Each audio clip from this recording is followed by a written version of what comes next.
What does Matthew's text actually say?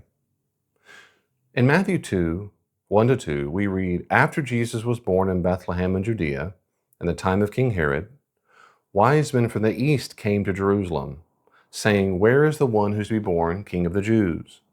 For we saw his star at its rising, or when it rose, and have come to worship him. You could translate, they pay homage to him. The Greek word behind wise men is Magi. Magi. In the first century, that word did not mean kings. It referred to a very particular kind of religious specialist. This is important. Originally, Magi was the name of a Median or Persian priestly caste. We see this in Persian royal inscriptions and in Greek writers like Herodotus, who describes the Magi as a tribe among the Medes and as a priestly group that interprets dreams and performs religious rituals. Now, over time, in the Greek-speaking world, the word magos broadened.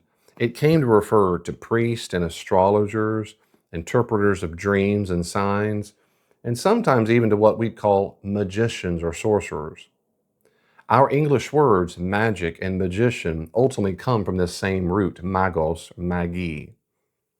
In the Bible itself, we see Magi. So in the Greek Old Testament and the Septuagint, the Greek translation, the Greek Old Testament, Magi is used for court wise men in places like Daniel. In the New Testament, Acts chapter 8 refers to Simon Magos, Simon the magician, and Acts 13 describes Elymas the Magos, a sorcerer opposing Paul. So when Matthew says, Magi apo Anatolon, Magi from the east, he wants us to picture something very particular, not kings. He wants us to picture learned Gentile religious experts, for them religious, court astrologers, dream interpreters, priestly figures, people who read the stars and then advised the kings. They thought the gods would communicate through the stars. They weren't royal kings themselves. They were like pagan religious scholars and star readers. Kings used them to interpret events, especially the birth of important people, or sometimes the death. Where were they from? Matthew simply says they came from the east. Now, in Greek, apo anatolon literally means from the rising, meaning from the rising of the sun. That is from the east, literally from the rising. So someone living in Judea, the east usually meant regions like Babylonia or Media, Persia, or the wider Parthian Empire. So just think of your globe where Israel is and go east. But that's usually how that literature uses the particular from the east, from those areas. These are the very regions where the Magi priestly tradition was rooted and where Jews had been exiled centuries earlier. They knew all about them.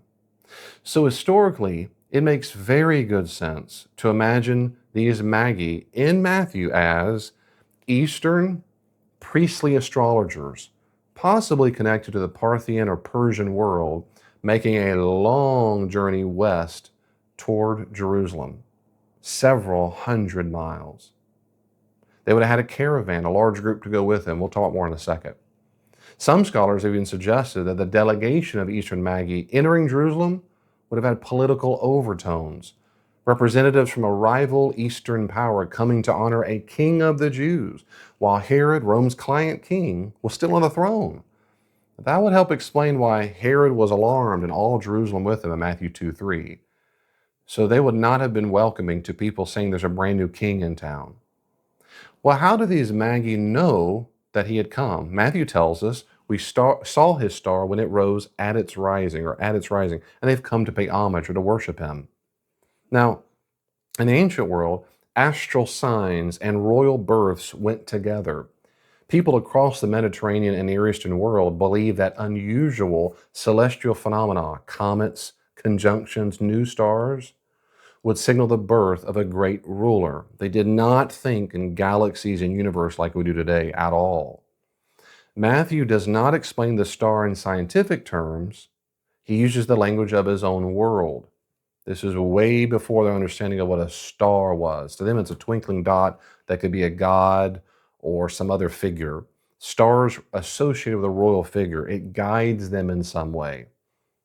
There have been many modern proposals, comets, planetary alignments, novae, but Matthew's concern is theological, not astronomical. What?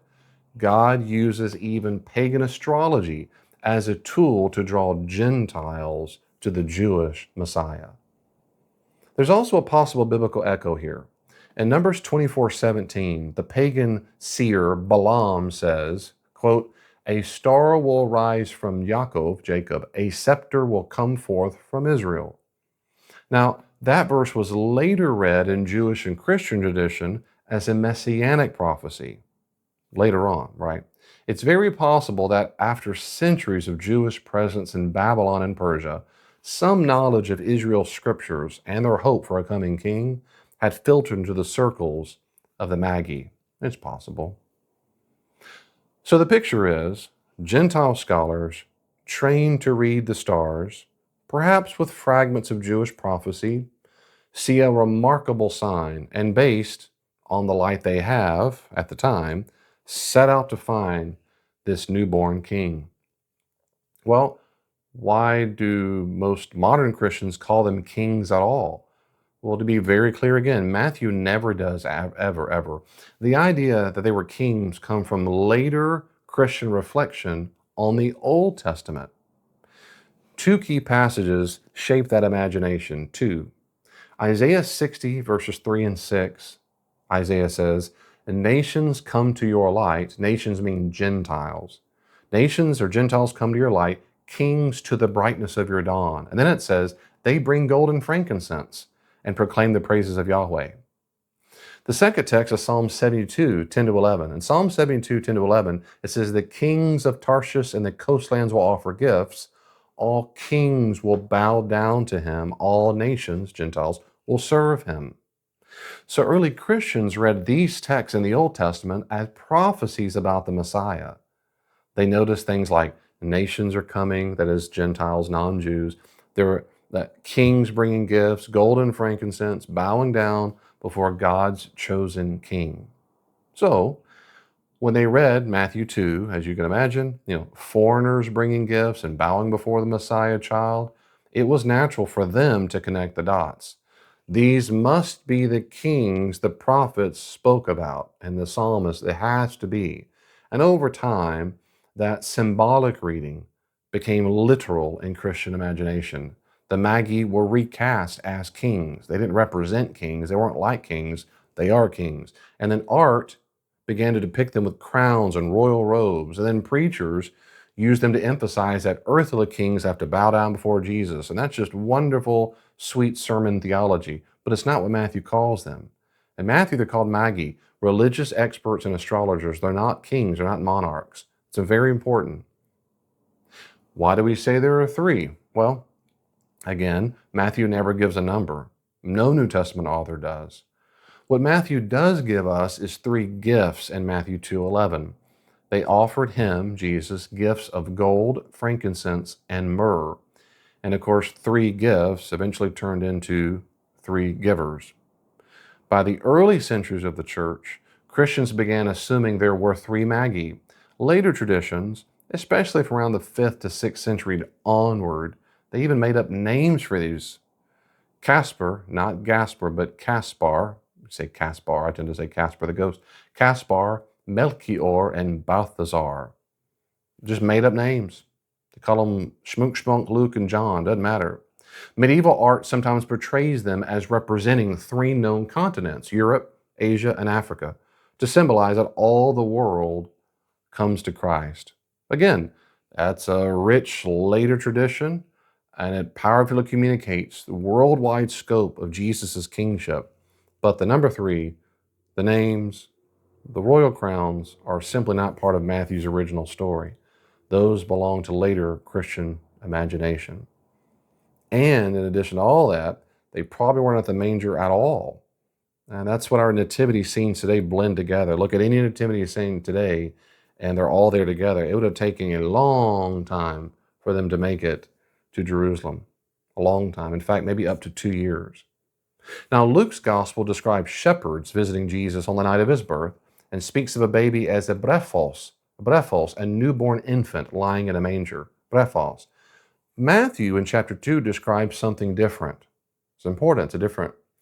Matthew uses the word paidion. Paidion in Greek, that word usually means a young child, not necessarily a newborn. Two different Greek words, different meanings. And in Matthew 2:11, the family is now in an oikia, a house, not in a stable or anywhere else the other videos I explore that. They're in a house. It could be the same house, probably someone else. Herod, when he orders the slaughter of Bethlehem, he targets all boys 2 years and younger based on the time he learned from the Magi, Matthew 2:16. So, again, if you put all those details together, it's likely that the Magi arrived months, perhaps even a year or more after Jesus' birth, not the same night as the manger scene that we see all the time in creches. Our nativity scenes understandably compress the timeline, tell the whole Christmas story at one time. But Matthew and Luke narrate different moments in Jesus' early life, different days. So every church service you've ever seen that smashes it together in a 90-minute session, they're mistaken. Well, what about the word worship? It's an important point. What exactly did the Magi come to do? We typically get this translation mistaken as well. In Matthew 2:2, they say, "We have come to worship him." It's a common English translation. In Greek, the verb is proskuneo. Proskuneo has a range of meaning, and depending on context is how we know what word is the likely intention. So literally, proskuneo can describe bowing down, or kneeling, or prostrating oneself before someone. That's the actual word, to bow down, prostrate, lie down. It can mean metaphorically to show reverence, to do obeisance, to pay homage, what you would do in the presence of a powerful king. In many contexts, especially in relation to God, it does carry the sense of worship, that is, honor due the divine. They might still bow down and lie down, prostrate, and kneel, but it's toward God or God kind. So different English translations make different choices. Some say worship him in Matthew 2, others say pay homage to him. Both are trying to capture aspects of proskuneo. So I wonder what translation you use, and I wonder how your translation renders it. And the NET, which I tend to use in things like this, it tends to use the word as worship, like in Matthew 2. But that very well could be the appropriate term because of Matthew's broader context, broader. And specifically, it probably is maybe pay homage. But in Matthew's gospel, for example, Satan tempts Jesus by saying, "All these things I will give you if you'll fall down and proskonesis me, worship me, pay homage to me, bring me worship." Jesus answered by quoting Deuteronomy, "You are to worship the Lord your God and serve him only," Matthew 4:9-10. Exact same Greek terms. It probably should be translated worship there, not just pay homage. Later, after Jesus walks in the water and calms the storm, the disciples in the boat, proskunesen, worship him, saying, "Truly you are the Son of God," Matthew 14:33. Probably should be translated worship, not pay homage. After the resurrection, the women grasp his feet and they worship him, Matthew 28:9, and the disciples will worship him on the mountain in Galilee, Matthew 28:17. So in Matthew, proskuneo used for Jesus isn't just polite, courtly respect you give to a king. It's placed in the same conceptual space as worship owed to God alone. So Matthew probably wants us to see that what the Magi do in Matthew 2, it's not merely paying homage to a human noble, a human king, probably not.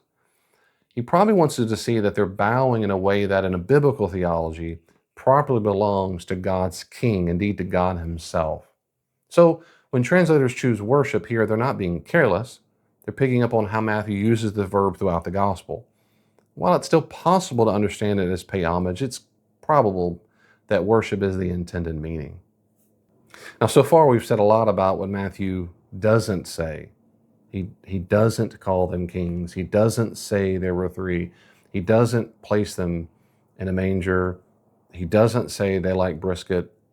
But we know they would have because they love God, I guess. I don't know. What does Matthew care about? Well, first he cares about who they represent.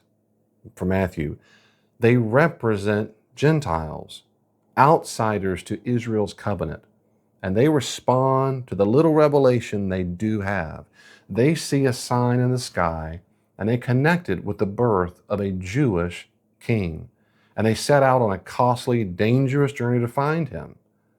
They arrive in Jerusalem and they ask a very important question: where is the one who was born king of the Jews in Matthew 2:2? Now, ironically, that title, King of the Jews, will show up again over Jesus' head on the cross.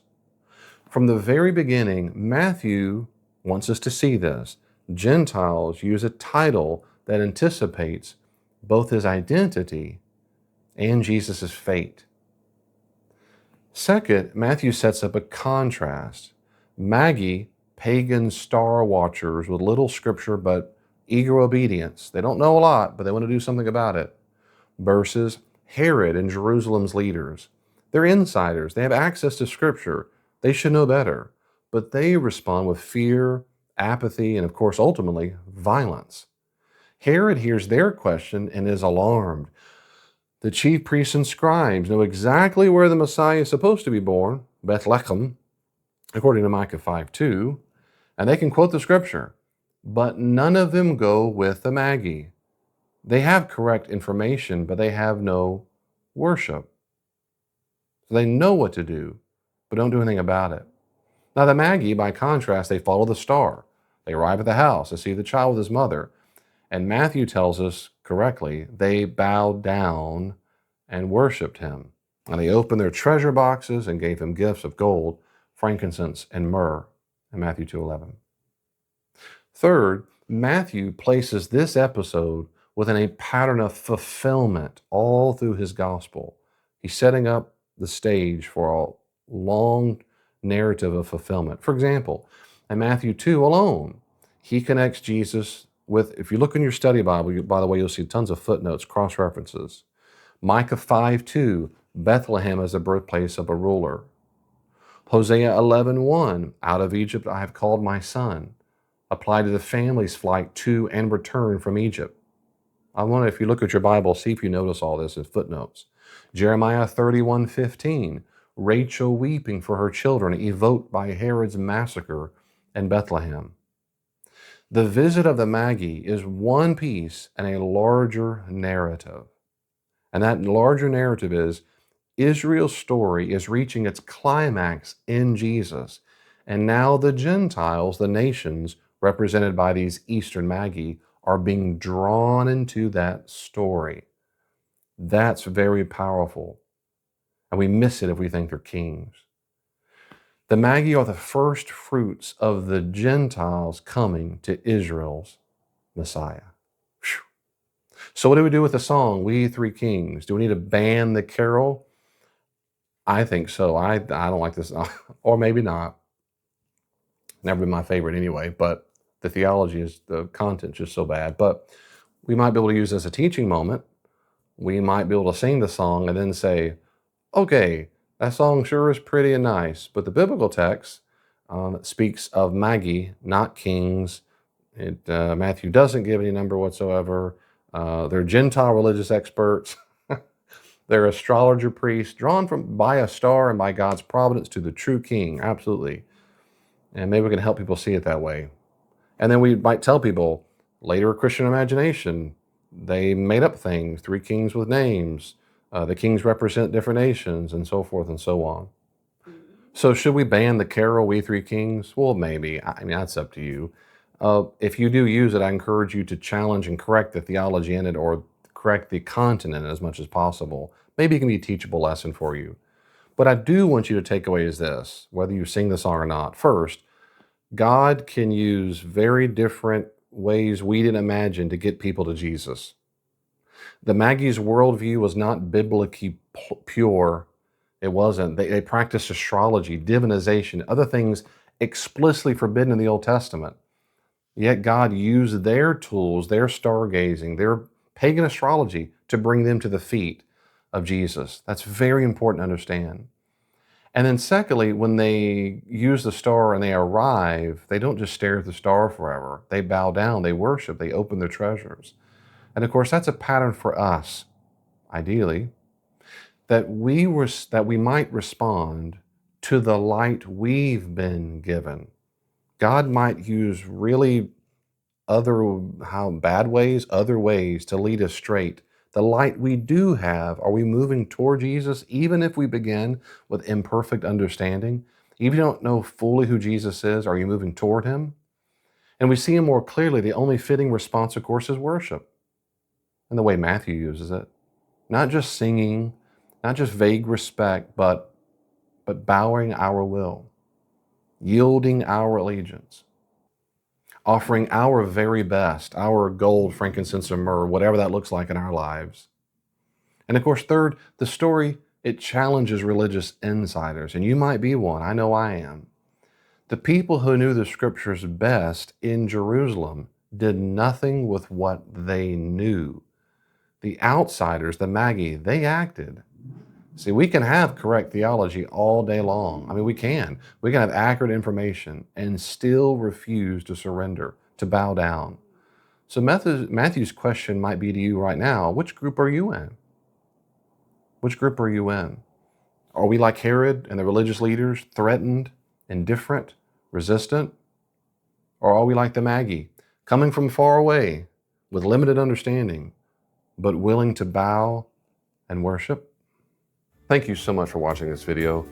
If you'd like to explore Christianity in more in depth like I do in this video, you're going to like these resources that I composed. If you're someone who wrestles with doubt, or you love someone who does, I wrote a book just for you. It's called A Skeptic Challenges a Christian. The whole book is framed as a candid dialogue between a thoughtful skeptic and a Christian. We tackle questions like, does science explain everything? Is belief in God just wishful thinking? Why I believe Jesus was divine and actually rose from the dead? I draw from science, philosophy, history, and personal experience to show why I find Christianity both rational and emotionally satisfying. Now, every single chapter ends with reflection questions you can use for small groups or for your own reflection. If this sounds helpful, you can find A Skeptic Challenges a Christian on my website under books. The link is in the description. If today's video stirred up a hunger to know Jesus more clearly, I'd love to point you to my book, Rediscover Jesus. A lot of Christians would struggle to list even 10 things Jesus actually taught. In this book, I act like a tour guide through the Gospels, using solid historical and biblical scholarship to help you hear Jesus the way his first century Jewish audience would have heard him. And then I'll show you how those teachings apply today. We walk through who God is, why trust the Gospels, what did Jesus believe about himself, what were the major teachings of Jesus, and what do they mean? This is great for new believers or longtime Christians. To grab a copy of Rediscover Jesus, just head to my website, click on books, and the link is in the description. Now, if you're ready to move from just believing in Jesus to actually being formed by him, that's exactly why I created Mathi's Discipleship Formation. It's an 8-week workbook designed as a practical training manual for new and growing disciples. It's based in historical context, biblical scholarship, with reflection questions and real-world examples today.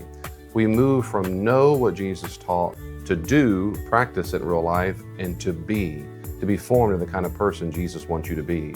We cover the 6 essential habits every disciple of Jesus must know and must practice. If you want a concrete path to grow as a disciple of Jesus, check out Mathi's Discipleship Formation on my website under books. The link is in the description. Now, before you click away, I want you to know you don't have to walk through your struggles alone. I offer pastoral counseling and coaching for individuals and couples, drawing on over 20 years of experience in biblical studies and counseling-related work. I regularly walk with people through grief and loss, trauma, anxiety, marriage issues, sin struggles and addictions, faith questions, just general emotional and spiritual burnout. My goal is to provide a safe, compassionate space where you can tell the truth, process what's really going on, and receive practical biblical guidance. They're not clinical therapy, but they're Christ-centered, confidential conversations that aim at clarity, healing, and growth. If you want someone to help walk through whatever you're going through, check out Pastoral Counseling link in my description, and there you're going to learn about the details and the pricing and how to book a session with me. If you'd like to partner with me in discipleship and help me keep creating resources like these, please consider giving by clicking the donate link in the description below. Your support really does help, and it really does help more people grow as disciples of Jesus. If this was helpful as well, this video, please subscribe to this channel. Click the notification bell and then let someone else know about this video and my ministry. God bless you, and I hope to see you next time.